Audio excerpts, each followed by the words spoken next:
India Legal presents Courts Roundup.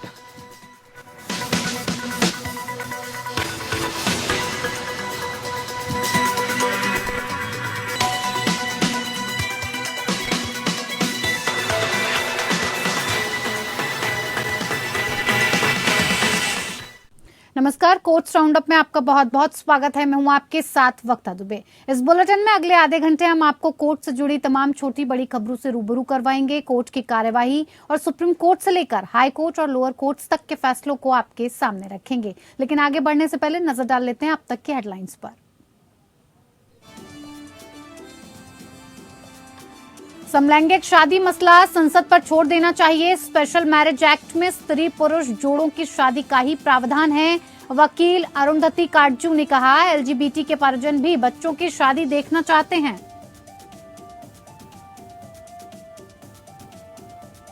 Supreme court ने सभी high कोर्टों को जिला अदालतों के रिकॉर्ड के डिजिटलीकरण सुनिश्चित करने का दिया आदेश। विस्तृत दिशा निर्देश भी जारी।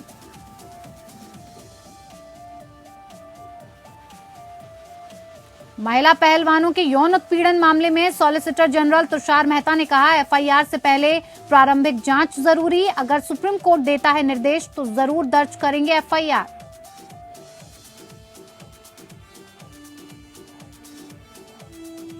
डीएमके नेता कनिमोझी के निर्वाचन को चुनौती देने वाली याचिका पर सुप्रीम कोर्ट ने फैसला रखा सुरक्षित। थुथुकुडी संसदीय सीट से निर्वाचन को है चुनौती।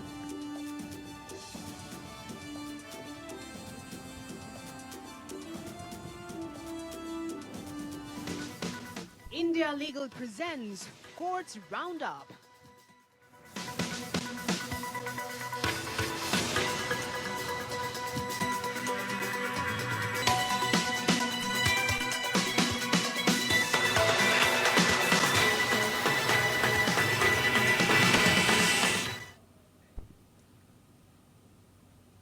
महिला पहलवानों के कथित यौन शोषण मामले को सुप्रीम कोर्ट में सुनवाई हुई। याचिका में भारतीय कुश्ती महासंघ अध्यक्ष और बीजेपी सांसद ब्रजभूषण शरण सिंह के खिलाफ महिला पहलवानों द्वारा लगाए गए यौन उत्पीड़न के आरोपों पर प्राथमिकी दर्ज की मांग की गई है। इस पर सॉलिसिटर जनरल तुषार मेहता ने कहा कि प्राथमिकी दर्ज करने से पहले एक प्रारंभिक जांच की आवश्यकता होगी।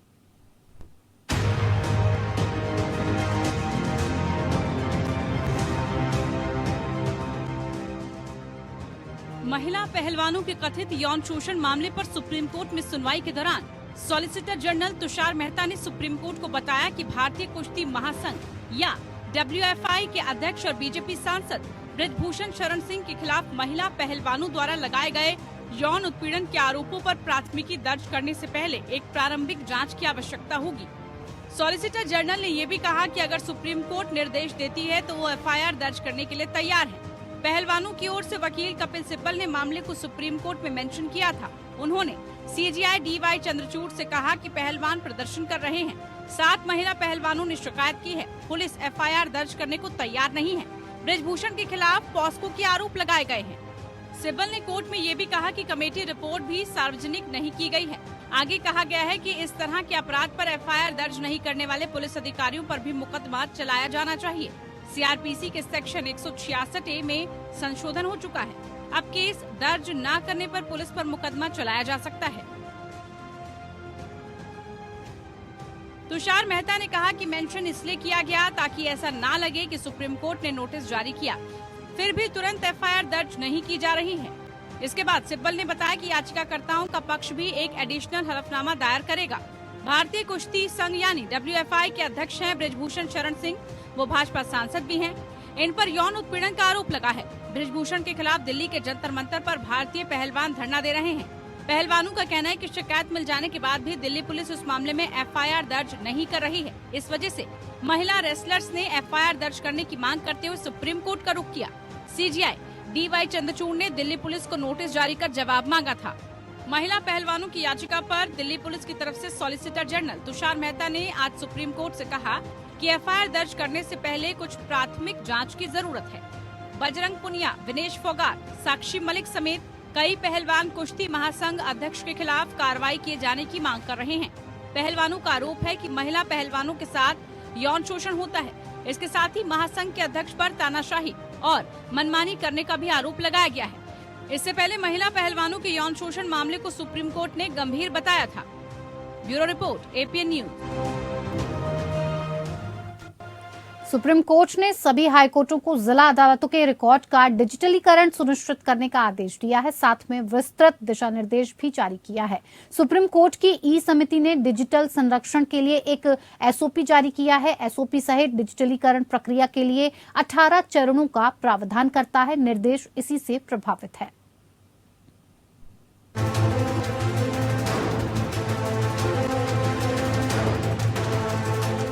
सुप्रीम कोर्ट ने सभी हाई कोर्टों को निचली अदालतों के रिकॉर्ड के डिजिटलीकरण को सुनिश्चित करने के निर्देश जारी किए। एक आपराधिक अपील की सुनवाई करते हुए जहां निचली अदालत के रिकॉर्ड खो गए थे, जस्टिस कृष्ण मुरारी और जस्टिस कोर्ट ने अदालती रिकॉर्ड को संरक्षित करने के लिए प्रौद्योगिकी उपयोग पर जोर दिया। पीठ ने निम्नलिखित निर्देश जारी किए। हाईकोर्ट के महापंजीयक ये सुनिश्चित करेंगे कि आपराधिक के साथ साथ सभी दीवानी मामलों में अभिलेखों का डिजिटलीकरण सभी जिला न्यायालयों में तत्परता के साथ किया जाना चाहिए। अधिमानत अपील दायर करने के लिए निर्धारित समय के भीतर संबंधित जिला न्यायाधीश एक बार डिजिटलाइज रिकॉर्ड के प्रमाणीकरण की व्यवस्था हो जाने के बाद ये सुनिश्चित करे कि इस तरह के डिजिटलाइज रिकॉर्ड को यथासंभव शीघ्रता से सत्यापित किया जाए। डिजिटलाइज किए गए रिकॉर्ड के रजिस्टर का लगातार अत्यंत रिकॉर्ड बनाए रखा जाएगा, जिसमें उपयुक्त निर्देशों के लिए संबंधित उच्च न्यायालयों को समय समय पर रिपोर्ट भेजी जाएगी। पीठ ने इस बात पर प्रकाश डाला कि 24 सितंबर 2021 को भारत के सुप्रीम कोर्ट की ई समिति ने डिजिटल संरक्षण के लिए एक एसओपी जारी किया। एसओपी समेत डिजिटलीकरण प्रक्रिया के लिए 18 चरणों का प्रावधान करता है।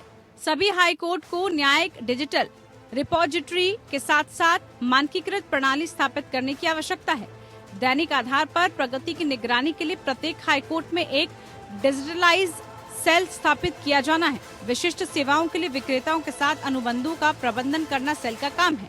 हाईकोर्ट को ट्रांसफर डेटे पर नजर रखने के लिए एक ऑनलाइन डेटा ट्रैकिंग प्रणाली और साथ ही जिला न्यायालयों को ट्रांसफर रिकॉर्ड के प्रत्येक सेट की रसीद की सुविधा। जिला न्यायालयों के पास हाईकोर्ट को ट्रांसफर किए गए सभी डेटा का मासिक आधार पर बैकअप होना चाहिए और स्वतंत्र रूप से भी रिकॉर्ड रखें। कोर्ट ने कहा कि इस तरह के रिकॉर्ड के महत्व और अनिवार्यता को ध्यान में रखते हुए न्यायिक प्रक्रिया के सुचारू संचालन की सुविधा के लिए सभी रिकॉर्डों की उचित सुरक्षा और नियमित अध्ययन सुनिश्चित करने के लिए जिम्मेदारी और जवाबदेही की एक मजबूत प्रणाली विकसित और बढ़ावा दी जानी चाहिए। Bureau report, APN news. धन शोधन निरोधक कानून यानी पीएमएलए के कुछ प्रावधानों को चुनौती देने वाली छत्तीसगढ़ सरकार की याचिका पर सुप्रीम कोर्ट 4 मई को सुनवाई करेगा। छत्तीसगढ़ सरकार की ओर से पीएमएलए कानून के कुछ सेक्शन की वैधता को सुप्रीम कोर्ट में चुनौती दी गई है। छत्तीसगढ़ सरकार की ओर से वरिष्ठ वकील मुकुल रोहतगी और समीर सोंढी ने सुप्रीम कोर्ट से मामले में जल्द सुनवाई की गुहार लगाई। CJI DY Chandrachud, justice S Ravindra Bhat और जस्टिस पीएस नरसिम्हा की पीठ इसी याचिका पर 4 मई को सुनवाई के लिए तैयार हो गई है। सूट में धारा 17 यानी कि खोज और जब्ती, धारा 50 यानी कि समन, दस्तावेजों का पेश करने और सबूत देने आदि के बारे में अधिकारियों की शक्तियां, धारा 63 यानी कि गलत सूचना या सूचना देने में विफलता आदि के लिए सजा और धारा 71 यानी कि ओवरराइडिंग प्रभाव के बारे में संवैधानिक सवाल उठाया गया है और इसे संविधान के विपरीत बताया गया। पिछले साल जुलाई में सुप्रीम कोर्ट ने पीएमएलए यानी prevention of money laundering act पर सुप्रीम कोर्ट ने बड़ा फैसला सुनाते हुए प्रवर्तन निदेशालय यानी कि ईडी के कई अधिकारियों की पुष्टि की थी। प्रवर्तन निदेशालय की तरफ से दर्ज केस में फंसे लोगों को झटका देते हुए कोर्ट ने पीएमएलए कानून के विभिन्न प्रावधानों को चुनौती देने वाली याचिकाओं को खारिज कर दिया। कोर्ट ने कहा कि 2018 में कानून में किए गए संशोधन सही हैं और इसके साथ ही शीर्ष अदालत ने प्रवर्तन निदेशालय के सभी अधिकारों को बरकरार रखा।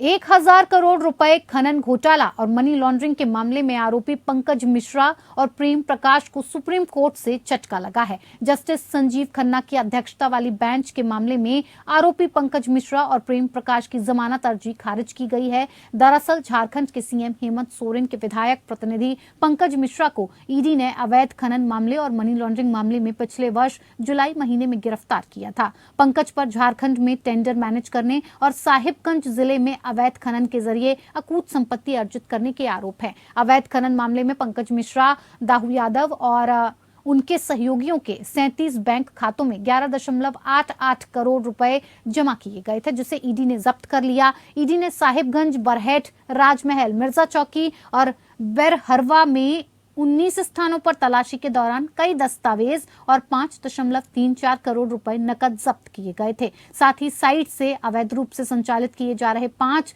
स्टोन क्रशर, 5 अवैध बंदूक और कारतूस भी बरामद किए गए थे।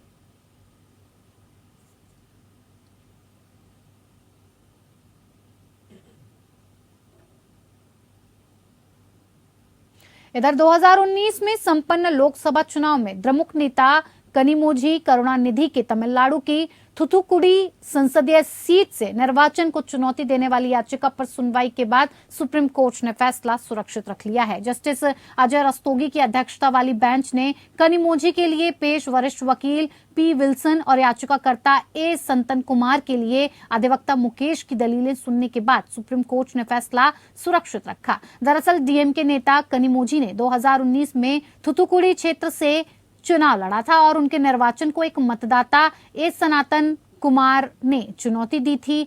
सनातन ने आरोप लगाया है कि कनिमोझी ने पारिवारिक संपत्ति का खुलासा करते हुए अपने चुनावी हलफनामे में अपने पति के पैन नंबर का जिक्र नहीं किया था। कनिमोझी की ओर से वरिष्ठ वकील पी विल्सन और याचिकाकर्ता ए सनातन कुमार के लिए वकील मुकेश ने दलीलें रखी। दरअसल डीएमके नेता कनिमोझी ने 2019 में थुथुकुडी क्षेत्र से चुनाव लड़ा था और उनके निर्वाचन को एक मतदाता ए सनातन कुमार ने चुनौती दी थी। सनातन ने आरोप लगाया है कि कनिमोझी ने पारिवारिक संपत्ति का खुलासा करते हुए अपने चुनावी हलफनामे में अपने पति के पैन नंबर का जिक्र नहीं किया था।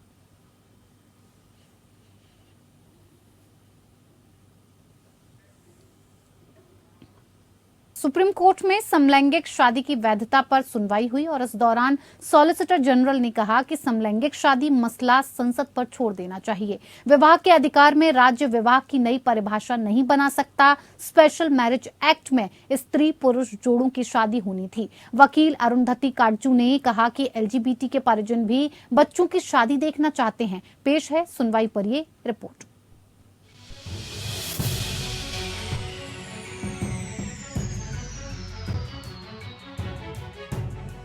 समलैंगिक जोड़ों को शादी की मान्यता देने की मांग के मामले पर केंद्र सरकार की ओर से सुप्रीम कोर्ट ने तुषार मेहता ने दलील दी। मेहता ने कहा कि यह एक सामाजिक मुद्दा है, अदालत को इसे विचार करने के लिए संसद पर छोड़ देना चाहिए। उन्होंने कहा याचिकाकर्ताओं को विवाह के लिए सामाजिक मान्यता चाहिए, यह प्रमुख मुद्दा है। उन्होंने कहा कि 160 प्रावधान है जिसके आधार पर यह कहा जा सकता है कि उनको विवाह की मान्यता नहीं दी जा सकती। मेहता ने कहा कि इससे पहले एक बहस होनी चाहिए, विभिन्न हितधारकों से परामर्श किया जाना चाहिए, राष्ट्रीय दृष्टिकोण विशेषज्ञों को ध्यान में रखा जाना चाहिए और विभिन्न कानूनों पर प्रभाव पर भी विचार किया जाना चाहिए। भारतीय कानूनों और पर्सनल लॉ में विवाह की विधायी समझ केवल एक जैविक पुरुष और जैविक महिला के बीच विवाह को संदर्भित करती है। मेहता ने कहा कि सभी कानून पारंपरिक पुरुष और महिला पर विचार करते हैं। कोई भी मूल्य निर्णयों पर नहीं बैठा है और कलंक नहीं है। संसद यौन पसंद, स्वायत्तता पसंद और गोपनीयता के अधिकार को स्वीकार कर रही है। The real question is, who would take a call as to what constitute marriage between a particular class of people? Well, that takes me to my first respectful submission, and my lords were very kind enough to say. What did you say? Who would take the call on? What constitutes marriage and between whom? Therefore, my lords, when I made the first request, my lords were very kind enough to say that let us have the canvas, let us have a broad conspectus of what their arguments are, and thereafter we'll take a call. Your lordships were pleased not to reject that, my lords. So, my lord, I am reiterating that request. It's my appeal to your lord. उन्होंने कहा कि मसला यह है कि क्या एक सामाजिक संस्था के तौर पर शादी करने का अधिकार न्यायिक घोषणा के जरिए दिया जा सकता है। विवाह के अधिकार में राज्य को विवाह की नई परिभाषा बनाने के लिए विवश करने का अधिकार शामिल नहीं है। नवतेज जौहर के बाद ट्रांसजेंडर एक्ट आया।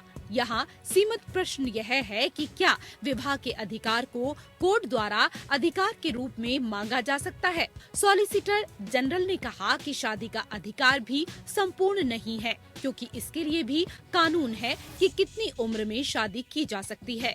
विवाह के अधिकार में राज्य को विवाह की नई परिभाषा बनाने के लिए बाध्य करने का अधिकार शामिल नहीं है। संसद कर सकती है। अरुंधति काटजू ने कहा कि LGBT के माता पिता भी अपने बच्चों की शादी देखना चाहते हैं। SG तुषार मेहता का कहना है कि विधायक समलैंगिकता के बारे में जानते थे, लेकिन वो विशेष विवाह अधिनियम के तहत तलाक के लिए एक आधार के रूप में जानबूझकर टाल गए। मेहता ने कहा कि स्पेशल मैरिज एक्ट में विषम लैंगिक या स्त्री पुरुष जोड़ों की शादी होनी थी। तुषार मेहता ने कहा कि विवाह भारत में विवाह पवित्र मिलन और एक संस्कार है। यह धर्म से जुड़ा एक मुद्दा है और संस्थाएं धर्म के मुताबिक उसे मान्यता देती हैं। यह समाज का एक आधार है। इतना ही नहीं, विवाह दो विपरीत लिंग के बीच की परंपरा है जो विभिन्न धर्मों में स्पष्ट है। समलैंगिक जोड़ों को कानूनी मान्यता देना एक ऐसा मुद्दा है जिस पर अदालत को नहीं बल्कि संसद को विचार करना चाहिए। Bureau report.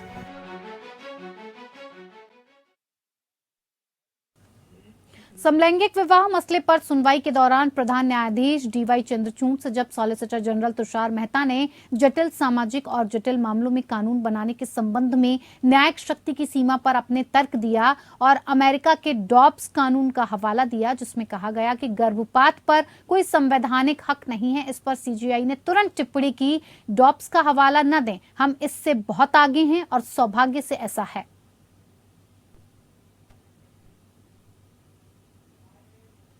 Let's credit ourselves that we are far ahead of our times than many of the Western countries in that. I am never a fan of citing foreign judgments. And certainly not Dobbs. No, I would say none. But not Dobbs. I understand. Dobbs, we may have an issue, even I have a personal issue with the subject matter it dealt with. We are not concerned, with the subject matter Dobbs dealt with. Abortion is a right of autonomy of a woman. I'm not on that question at all. I'm on the principle which it laid down. For instance, our law granted only to a married woman the right to obtain an abortion between 20 and 24 weeks. We dealt with that restriction. When an unmarried woman came before us and said, well, I must assert an equal right to an abortion. And we upheld that right, saying... I'm at the cost of repetition. We have gone far beyond. Much of the recent jurisprudence, on Dobbs and the overruling of Roe versus. I am at the cost of repetition. Said on this jurisprudence, actually. At the cost of repetition, I say Dobbs is not relied upon for what it decides on the facts of that case. Gujarat high court ने axis bank के खिलाफ पुनर्मूल्यांकन रद्द कर दिया और ये माना कि केवल राय बदलने के आधार पर मूल्यांकन को फिर से खोलने की अनुमति नहीं है। जस्टिस आशुतोष शास्त्री और जस्टिस JC दोषी की खंडपीठ ने कहा कि मूल्यांकन को फिर से खोलने की विभाग की कार्रवाई उचित नहीं है, क्योंकि ये केवल राय बदलने के समान होगा, जो कि स्वीकार्य नहीं है, क्योंकि शर्तों को बरकरार रखा गया है। एक्ट की धारा 147 के तहत भी संतुष्ट नहीं है। याचिकाकर्ता एक्सिस बैंक निजी क्षेत्र का बैंक और लिमिटेड कंपनी है और कुछ शेयर धारक भारत के नागरिक हैं। याचिकाकर्ता बैंक ने निर्धारण वर्ष 2015 से 16 के लिए इनकम की अपनी मूल विवरणी और बाद में इनकम की संशोधित विवरणी दाखिल की है। प्रतिवादी प्राधिकारी द्वारा इनकम रिटर्न को संसाधित किया गया और याचिकाकर्ता के मामले को सीमित जांच के लिए चुना गया। निर्धारण अधिकारी ने याचिकाकर्ता के बैंक को सूचित किया कि याचिकाकर्ता के मामले को सीमित जांच से पूर्ण जांच में बदल दिया गया। याचिकाकर्ता को तब एक्ट की धारा 148 के तहत नोटिस दिया गया, जिसमें याचिकाकर्ता को निर्धारण वर्ष 2015 और 16 के लिए इनकम टैक्स रिटर्न दाखिल करने के लिए कहा गया। याचिकाकर्ता ने एक्ट की धारा 148 के तहत नोटिस के अनुपालन में आय की वापसी प्रस्तुत की है। याचिकाकर्ता ने बिना किसी पूर्वाग्रह के एक्ट की धारा 148 के तहत इनकम रिटर्न प्रस्तुत किया। मूल्यांकन को फिर से खोलने के लिए रिकॉर्ड किए गए कारणों के लिए इनकम रिटर्न की मांग की गई। याचिकाकर्ता ने तर्क दिया कि कार्रवाई कानून की नजर में टिकाऊ नहीं है, क्योंकि मूल्यांकन की कार्यवाही का हिस्सा बनने और प्राधिकरण के पास उपलब्ध होने से अलग कोई ताजा ठोस सामग्री नहीं है। चूंकि नोटिस जारी करना 4 वर्ष की अवधि में अधिक है, नई ठोस सामग्री के अभाव में कार्रवाई की अनुमति नहीं है। अदालत ने नोटिस के साथ साथ एक्सिस बैंक के खिलाफ आदेश रद्द कर दिया और याचिका स्वीकार कर ली।